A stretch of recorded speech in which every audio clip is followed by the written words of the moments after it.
നമസ്കാരം, ഞാൻ ഡോക്ടർ ഭാഗ്യ, Q&B health കെയറിലെ Ayurveda ഡോക്ടറാണ്.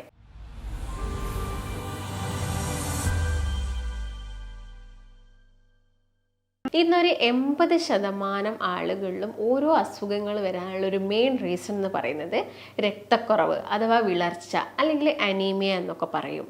അതായത് നിങ്ങൾക്ക് ഇടയ്ക്കിടയ്ക്ക് നിങ്ങൾക്ക് ശാരീരികമായി വരുന്ന ഓരോ അസുഖങ്ങളുടെയും ഒരു മെയിൻ റീസൺ ഈ ഒരു നിങ്ങളുടെ ബോഡി ഒരു അനീമിക് ആവുന്നത് കൊണ്ടാണ്. പക്ഷെ നമ്മളിൽ പലരും അത് തിരിച്ചറിയുന്നില്ല.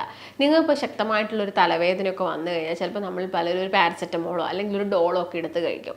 താൽക്കാലികമായിട്ട് അതൊരു ആശ്വാസം കിട്ടും. പക്ഷെ നിങ്ങൾക്ക് ഈ ഒരു രക്തക്കുറവ് മൂലമാണ് ഈ ഒരു പ്രശ്നങ്ങൾ വന്നതെങ്കിൽ നിങ്ങൾ ആദ്യം പരിഹരിക്കേണ്ടത് നിങ്ങളുടെ ആ ഒരു രക്തക്കുറവ് അല്ലെങ്കിൽ വിളർച്ചയാണ്. അതിനുള്ള ഭക്ഷണങ്ങൾ നിങ്ങൾ കഴിക്കുക. ചിലപ്പോൾ നിങ്ങൾ സപ്ലിമെൻറ്റ്സ് ഒക്കെ കഴിക്കേണ്ടി വരും. അല്ലാതെ തന്നെ നമുക്ക് ഭക്ഷണത്തിലൂടെ തന്നെ നമുക്ക് ഈ രക്തക്കുറവ് പരിഹരിക്കാൻ സാധിക്കും. ചില ആളുകൾ ഈ അയൺ ഫോർട്ടിഫൈഡ് ആയിട്ടുള്ള ഭക്ഷണങ്ങൾ എടുക്കുന്നു, ടാബ്ലറ്റ്സ് കഴിക്കുന്നുണ്ട്, അയൺ ടാബ്ലറ്റ്സ് എടുക്കുന്നുണ്ട്. പക്ഷേ എന്നിട്ടും അവർക്ക് രക്തം വെക്കാത്ത കണ്ടീഷൻ ഉണ്ട്. അത് ചിലപ്പോൾ മറ്റെന്തെങ്കിലും ഒരു അസുഖത്തിൻ്റെ ഭാഗമായിട്ടൊക്കെ ആയിരിക്കാം അങ്ങനെ അനീമിക് ആയിട്ടുള്ള ആളുകളിൽ രക്തം വെക്കാത്തത്. അപ്പം അനീമിയ എന്ന് പറയുന്നത് നമ്മുടെ രക്തത്തിൽ ഒരു അളവിൽ കുറവായിട്ട് HB കാണുന്നത്. HB എന്ന് പറയുന്നത് ഹീമോഗ്ലോബിനാണ്.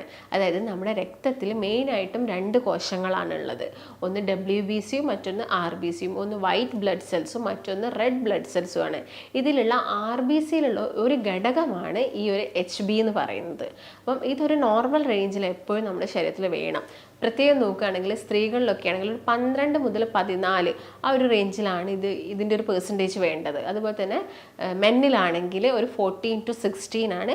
കുഞ്ഞുങ്ങളിലൊക്കെ ആണെങ്കിൽ ഒരു 16 to 20 ആ ഒരു റേഞ്ചിലാണ് ഈ ഒരു HBയുടെ അളവ് നമ്മുടെ രക്തത്തിൽ വേണ്ടത്. ഇത് കുറയുന്ന സമയത്താണ് നമുക്ക് ഓരോരോ ആരോഗ്യ പ്രശ്നങ്ങൾ ഉണ്ടാക്കുന്നത്. ഈ HB എന്തിനാണ് നമ്മുടെ രക്തത്തിൽ, നമ്മുടെ ശരീരത്തിൽ നിന്ന് നമ്മുടെ ഓരോരോ ഓർഗൻസിനും വേണ്ട ഓക്സിജൻ കൊണ്ടുപോകുന്നത്, ന്യൂട്രിയൻസ് കൊണ്ടുപോകുന്നതൊക്കെ ഈ ഒരു HB ആണ്. അപ്പം ഇത് കുറഞ്ഞു കഴിഞ്ഞാൽ പ്രോപ്പറായിട്ടുള്ള ഓക്സിജൻ ഒന്നും നമ്മുടെ ഓർഗൻസിൽ എത്തുന്നില്ല, എല്ലാ ഓർഗൻസും ഡാമേജ് ആവുന്നു, ഇങ്ങനെയുള്ള പ്രശ്നങ്ങൾ ഉണ്ടാക്കുന്നുണ്ട്. ഞാൻ നേരത്തെ പറഞ്ഞ പോലെ തന്നെ ഒരുപാട് കാരണങ്ങളുണ്ട്. അതിലൊരു മെയിൻ റീസൺ എന്ന് പറയുന്നത് നമ്മുടെ ആഹാരത്തിൽ വരുന്ന മാറ്റങ്ങൾ കൊണ്ട് തന്നെയാണ് ഈ ഒരു HB പ്രശ്നം ആളുകൾ കണ്ടുവരുന്നത്. വളരെ കോമൺ ആയിട്ട് കാണിക്കുന്ന കുറച്ച് സിംറ്റംസ് നമുക്ക് നോക്കാം, ലക്ഷണങ്ങൾ നോക്കാം. പ്രത്യേകം നോക്കുകയാണെങ്കിൽ ഈ പ്രായം ചെന്ന ആളുകളിൽ അവർ പറയുന്ന ഒരു കംപ്ലൈൻ്റ് ആണ് പെട്ടെന്ന് ബോഡി കുളിര് വരുന്നു അല്ലെങ്കിൽ പെട്ടെന്ന് തണുക്കുന്നു. നമ്മൾ വിചാരിക്കും എന്ത് പനി വരാനുള്ള ഒരു മുന്നോടിയായിട്ടാണ് ഈ ഒരു പ്രശ്നം കാണിക്കുന്നത്. പക്ഷെ അല്ല. അതുപോലെ തന്നെ അവർക്ക് ചിലപ്പം മസിൽ ക്രാംസ് ഉണ്ടായിരിക്കും, മസിലുകളൊക്കെ വേദന വരിക, പേശികളിൽ നിന്നൊക്കെ വേദന വരുന്നു. അതുപോലെ തന്നെ ബോഡിക്ക് ചിലപ്പോൾ ഒക്കെ ഒരു കുളിര് വരിക, കാല് നിലത്ത് വെക്കുന്ന സമയത്ത് പെട്ടെന്ന് തണുപ്പ് അനുഭവപ്പെടുക. ഇതൊക്കെ ഒരു പക്ഷേ ഈ അനീമിക് അവരുടെ ബോഡിയിൽ HB കുറയുന്നതുകൊണ്ടായിരിക്കും. നിങ്ങൾ ഇങ്ങനെയുള്ള അതായത് HB കൂട്ടുന്ന രീതിയിലുള്ള ഫുഡൊക്കെ പെട്ടെന്ന് കഴിക്കുന്ന സമയത്തിന് ഇതൊക്കെ വളരെ പെട്ടെന്ന് തന്നെ നോർമലായി പോവാറുണ്ട് ആളുകളിൽ. അല്ലെങ്കിൽ മാത്രം ചിലപ്പോൾ നമ്മൾ ടാബ്ലറ്റ്സോ ചിലപ്പോൾ അയൺ ടാബ്ലറ്റ്സോ ഒക്കെ കഴിക്കേണ്ടി വരും. അതുപോലെ തന്നെ ആളുകൾ കാണിക്കുന്ന സിംറ്റംസിൽ മറ്റൊന്നെന്ന് പറയുന്നത് ഓർമ്മക്കുറവാണ്. പെട്ടെന്ന് അവർക്കൊരു ഓർമ്മക്കുറവും കാര്യങ്ങളൊക്കെ വരിക, അതും ഈ ഒരു അയൺ കുറയുന്നതിൻ്റെ ഒരു ലക്ഷണം. അത് ചെറുപ്പക്കാരിലാണെങ്കിലും അയൺ കുറഞ്ഞു കഴിഞ്ഞാൽ ഈ ഒരു ഓർമ്മക്കുറവ് വരിക, അല്ലെങ്കിൽ തലവേദന വരിക, തലയ്ക്ക് ഭയങ്കര വെയിറ്റ്, അതൊരു കനം തോന്നുക, എപ്പോഴൊരു ഹെവിനെസ് ഫീൽ ആവുന്നത്, ഇതെല്ലാം രക്തക്കുറവിൻ്റെ പ്രധാനപ്പെട്ട ലക്ഷണങ്ങളാണ്. അതുപോലെ തന്നെ ഉറക്കമില്ലായ്മ വരിക, നിങ്ങൾ അതായത് നിങ്ങളിപ്പോൾ ഇരിക്കുന്നുണ്ടെങ്കിൽ ആ ഒരു പ്ലേസിൽ വെച്ചിട്ട് നിങ്ങൾ ഉറങ്ങിപ്പോവുക, ഉറങ്ങിപ്പോവുക, ഇങ്ങനെയുള്ള പ്രശ്നങ്ങളൊക്കെ രക്തക്കുറവിൻ്റെ ലക്ഷണങ്ങളാണ്. അതുപോലെ തന്നെ കാണിക്കുന്ന കുറച്ച് സ്കിന്നുമായിട്ട് റിലേറ്റഡ്, സ്കിന്ന് പെട്ടെന്ന് ചുളിഞ്ഞു പോവുക, അതുപോലെ തന്നെ ഹെയർ പെട്ടെന്ന് പൊട്ടിപ്പോവുക, സ്കിന്നിൽ ഡ്രൈനെസ് കൂടെ വരുന്നത്, ഇത് രക്തക്കുറവിൻ്റെ പ്രധാനപ്പെട്ട ലക്ഷണങ്ങളാണ്. മസിൽസിനെ നോക്കുകയാണെങ്കിൽ മസിൽ ക്രാമ്പ് വരിക, പെട്ടെന്ന് കോച്ചി പിടിക്കുക, മസിൽ പെയിൻ വരിക, കാലുകളിലൊക്കെ കുറച്ച് ദൂരം നടക്കുമ്പോഴേക്കും വേദന വരുന്നതൊക്കെ വിറ്റാമിൻ D ഡെഫിഷ്യൻസി മൂലം വരാം. അതുപോലെ തന്നെ അയണിൻ്റെ ഡെഫിഷ്യൻസി ഉണ്ടെങ്കിലും ഇങ്ങനെയുള്ള പ്രശ്നങ്ങൾ കാണിക്കാം. അതുപോലെ തന്നെ നെഞ്ചിടിപ്പ് വരിക, നിങ്ങൾക്ക് സൗണ്ട് കേൾക്കാൻ പറ്റാത്തൊരവസ്ഥ, കുറച്ചധികം നിങ്ങൾ മുൻപ് ഇങ്ങനെ കുറച്ചധികം സൗണ്ട് കേൾക്കുന്ന സമയത്ത് പ്രശ്നങ്ങളൊന്നുമില്ല, പക്ഷേ ഇപ്പം നിങ്ങൾക്കൊരു ശക്തമായിട്ടുള്ളൊരു സൗണ്ട് കേൾക്കുന്ന സമയത്ത് നിങ്ങൾക്ക് ബുദ്ധിമുട്ട് അനുഭവപ്പെടുക, ഇതെല്ലാം രക്തക്കുറവിൻ്റെ. അതുപോലെ തന്നെ നിങ്ങൾ കുറച്ച് സമയം എന്തെങ്കിലും എക്സസൈസ് ചെയ്യുമ്പോഴേക്കും നിങ്ങൾക്ക് നെഞ്ചിടിപ്പ് ഉണ്ടാവുക, കിതപ്പ് അനുഭവപ്പെടുക, ഇങ്ങനെയുള്ള പ്രശ്നങ്ങളെല്ലാം നമുക്ക് ഈ ബോഡിയിൽ രക്തക്കുറവ് ഉണ്ടാകുന്ന സമയത്താണ്. അതുപോലെ തന്നെ മുടി പെട്ടെന്ന് കൊഴിഞ്ഞു പോകുന്ന ഒരു കണ്ടീഷനൊക്കെ ക്ഷീണം ഉണ്ടാവുക, ഞാൻ നേരത്തെ പറഞ്ഞ പോലെ തന്നെ ഉറക്കം ഇല്ലായ്മ വരിക, അല്ലെങ്കിൽ ഇരുന്ന സ്ഥലത്ത് വെച്ച് ഉറങ്ങിപ്പോവുക. ഇതൊക്കെയാണ് മെയിനായിട്ട്. അപ്പോൾ ഇങ്ങനെയുള്ള സിംറ്റംസ് ഒക്കെ ഉണ്ടെങ്കിൽ തന്നെ ഞാൻ ഈ പറഞ്ഞതിൽ ഒരു 3-4 സിംറ്റംസ് നിങ്ങൾ കാണിക്കുന്നുണ്ടെങ്കിൽ അതൊരു മെയിനായിട്ടും രക്തക്കുറവിൻ്റെ ഭാഗമായിട്ടാണ്. അപ്പം 2 രീതിയിൽ ഇത് വരാം. അനീമിക് ആവുന്നത് 2 രീതിയിലാവാം. പെട്ടെന്നായിട്ട് വരാം, സഡനായിട്ട് വരാം, അല്ലെങ്കിൽ കുറച്ച് സമയം എടുത്തിട്ട് അനീമിക് ആവുന്ന ആളുകളുണ്ട്. സഡനായിട്ട് വരുന്ന സമയത്ത് എന്തെങ്കിലും ഒരു ആക്സിഡൻ്റ് ഒക്കെ പറ്റിയിട്ട് ഹെവി ആയിട്ടുള്ള ബ്ലഡ് ലോസ് ഉണ്ടാകുന്ന സമയത്ത്, അല്ലെങ്കിൽ സ്ത്രീകളുടെ കേസ് നോക്കുകയാണെങ്കിൽ ഇപ്പോൾ ഫൈബ്രോയിഡ് പോലുള്ള പ്രശ്നങ്ങൾ, അല്ലെങ്കിൽ PCOD പോലുള്ള പ്രശ്നങ്ങളൊക്കെ ചിലപ്പോൾ അവരുടെ മെൻസ്ട്രേഷൻ സമയത്തൊക്കെ കുറച്ചധികം ബ്ലീഡിങ് ഉണ്ടായേക്കാം. അല്ലെങ്കിൽ എന്തെങ്കിലും അസുഖം, ഞാൻ പറഞ്ഞ പോലെ അൾസർ പോലുള്ള ആമാശയത്തിൽ അൾസർ ഉള്ള ആളുകളിൽ HB കുറയാനുള്ള ചാൻസസ് കൂടുതലാണ്.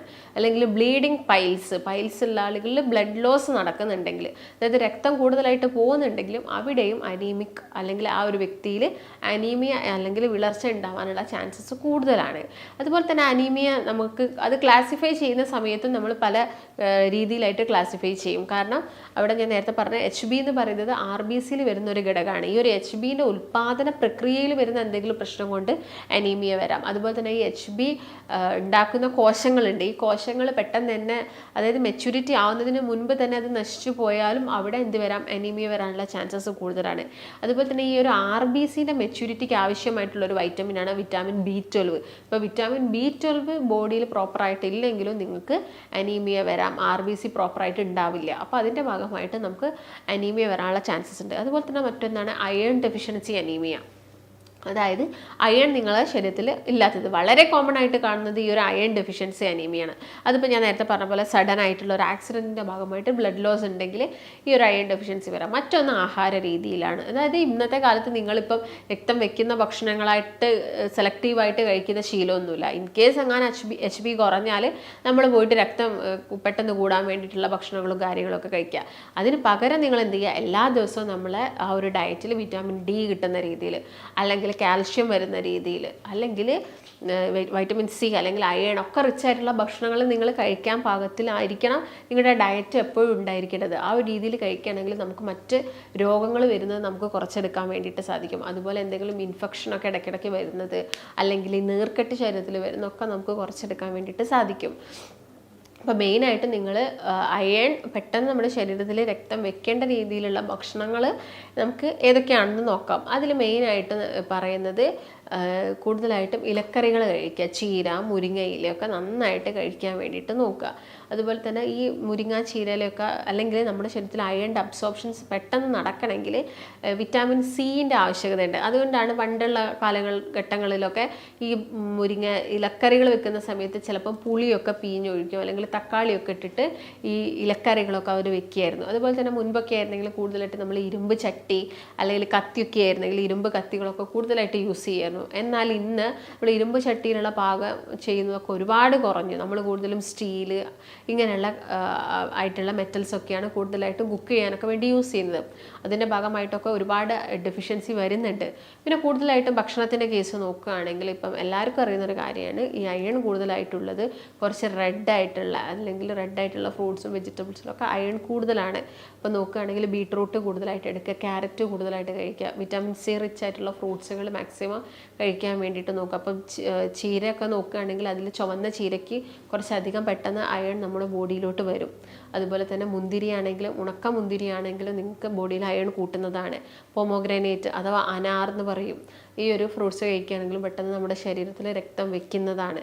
നിങ്ങളൊരാഴ്ച കണ്ടിന്യൂസ് ആയിട്ട് എടുക്കുന്ന സമയത്ത് തന്നെ പെട്ടെന്ന് തന്നെ നമ്മുടെ ശരീരത്തിൽ രക്തം കൂടും. അതുപോലെ തന്നെ നിങ്ങൾ എള്ള് പൊടിച്ചിട്ട് എല്ലാ ദിവസവും കഴിക്കുകയാണെങ്കിൽ നമ്മുടെ ബോഡിയിൽ രക്തം പെട്ടെന്ന് കൂടാൻ വേണ്ടിയിട്ട് ഇത് ഹെൽപ്പ് ചെയ്യും.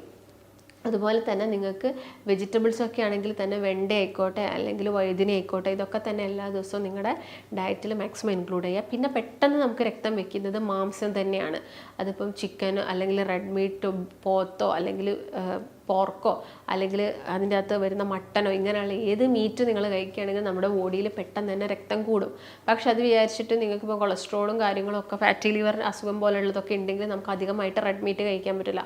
അപ്പോൾ നമ്മൾ കൂടുതലും വെജീസിനെയും അതുപോലെ തന്നെ ഞാൻ നേരത്തെ പറഞ്ഞ പോലെ തന്നെയുള്ള ഈ ഡ്രൈ ഫ്രൂട്ട്സിനൊക്കെ കൂടുതലായിട്ട് ഡിപ്പെൻഡ് ചെയ്യേണ്ടി വരും. അതുപോലെ തന്നെ രക്തം വെക്കുന്നതാണ് റാഗി എന്ന് പറയുന്നത്. ഇപ്പോൾ റാഗി നിങ്ങൾ കുറുക്കാക്കിയിട്ട് കഴിക്കുമോ, അല്ലെങ്കിൽ തടിയൊക്കെ ഉള്ള വ്യക്തികളാണെങ്കിൽ നിങ്ങളത് മാക്സിമം കുറുക്കാക്കാതെ തന്നെ നിങ്ങൾ ജസ്റ്റ് അത് ചൂടുവെള്ളത്തിൽ നിങ്ങൾക്ക് അത് ജസ്റ്റ് ഒന്ന് കഴിക്കുന്നതായിരിക്കും നല്ലത്. പാലൊക്കെ ഒഴിച്ച് കുട്ടികളൊക്കെ ആണെങ്കിൽ നിങ്ങളത് പാലൊക്കെ ഒഴിച്ച് കുറച്ച് ശർക്കരയൊക്കെ ആഡ് ചെയ്ത് കഴിക്കുന്നതൊക്കെ നല്ലതാണ്. അപ്പോൾ നിങ്ങളുടെ ബോഡിയിൽ അയൺ അബ്സോർപ്ഷൻ നടക്കണമെങ്കിൽ വിറ്റാമിൻ സിൻ്റെ ആവശ്യകത കൂടിയുണ്ട്. അപ്പം കുറച്ച് പുളിയുള്ള ഫ്രൂട്ട്സും കാര്യങ്ങളൊക്കെ നിങ്ങൾ ഇതിൻ്റെ കൂടെ തന്നെ കഴിക്കാൻ വേണ്ടിയിട്ട് പ്രത്യേകം ശ്രദ്ധിക്കുക.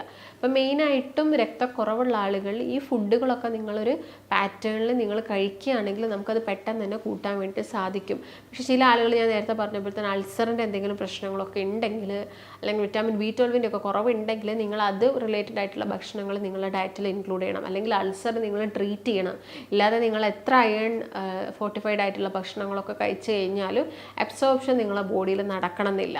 അപ്പോൾ എന്ത് കാരണങ്ങൾ കൊണ്ടാണ് അനീമിയ വന്നതെന്ന് മനസ്സിലാക്കുക. കൂടുതലായിട്ടും സ്ത്രീകൾ കണ്ടുവരാറുണ്ട്. കാരണം അവർക്ക് മാസമുറയുടെ ഭാഗമായിട്ട് നല്ലൊരു ബ്ലഡ് ലോസ് ഉണ്ടാവും. അപ്പം അതൊക്കെ നികത്തണമെങ്കിൽ നിങ്ങൾ അതിനനുസരിച്ചിട്ടുള്ള ഭക്ഷണങ്ങൾ നിങ്ങളുടെ ഡയറ്റിൽ ഇൻക്ലൂഡ് ചെയ്യുക. ഇതൊക്കെ ശ്രദ്ധിക്കുന്ന സമയത്ത് തന്നെ ഈ ഹെയർ ലോസും അതുപോലെ തന്നെ നമുക്ക് ഇടയ്ക്കിടയ്ക്ക് വരുന്ന ക്ഷീണങ്ങളും കാര്യങ്ങളൊക്കെ നമുക്ക് എന്ത് ചെയ്യാൻ പറ്റും, കുറച്ച് വരാൻ വേണ്ടിയിട്ട് സാധിക്കും. ചില ആളുകളാണെങ്കിൽ അയൺ സിറപ്സും അയൺ ടാബ്ലറ്റ്സും ഒക്കെ കഴിക്കുന്ന ആളുകളുണ്ട്.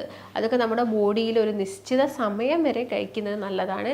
അതായത് നിങ്ങൾ ഒരുപാട് കാലം ഒരു ഡോക്ടറിൻ്റെ നിർദ്ദേശമൊന്നുമില്ലാതെ ഇതിങ്ങനെ കണ്ടിന്യൂസ് ആയിട്ട് കഴിച്ചു കഴിഞ്ഞാൽ അതിൻ്റെ മറ്റെന്തെങ്കിലും പ്രശ്നങ്ങൾ വരാനുള്ള ചാൻസസും കൂടുതലാണ്. അപ്പം ഇങ്ങനെയൊക്കെ കഴിക്കുന്ന സമയത്ത് ഒരു ഡോക്ടറിൻ്റെ നിർദ്ദേശം എടുക്കുന്നത് എപ്പോഴും നല്ലതാണ്. അപ്പോൾ നിങ്ങൾക്ക് ഇങ്ങനെയുള്ള ബുദ്ധിമുട്ടോ കാര്യങ്ങളോ ഒക്കെ ഉണ്ടെങ്കിൽ അല്ലെങ്കിൽ കൺസൾട്ടേഷനൊക്കെ ആവശ്യമുണ്ടെങ്കിൽ നിങ്ങൾ താഴെ കാണുന്ന നമ്പറിൽ ബന്ധപ്പെടുക. നമുക്ക് മറ്റൊരു നല്ല ഹെൽത്ത് ടോപ്പിക്കുമായിട്ട് വീണ്ടും കാണാം. നന്ദി.